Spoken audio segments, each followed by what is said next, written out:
আজ তুমি হয়েছ বিয়াস, ধ্বনির সঙ্গীতে ইঙ্গিতে প্রকৃতেছ, এসো প্রিয়, এসো বন্ধু, মিটাও ইতিহাস আমার বিয়াস। Please coming.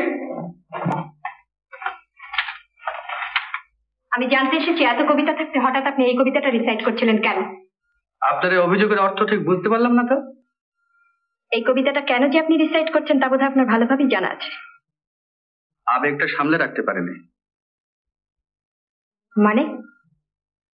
পাঞ্জাবের বিপাশা নদীতে সাঁতার কাটা খুব শক্ত, কিন্তু আমি আমার এক বন্ধুর সঙ্গে বাজি রেখে সেই নদীতে সাঁতার কেটেছিলাম। শুধু তাই নয়, তার তল থেকে একটি নুড়িও কুড়িয়ে এনেছিলাম। তাই এই কদিন ধরে আমার সেই জয়টিকে উপলক্ষ করে একটি কবিতা লেখার চেষ্টা করেছিলাম। আর আমাকে দেখি আপনার কবিতার ছন্দ মিলে গেল। কিন্তু আপনাকে আমি প্রথম দেখলাম।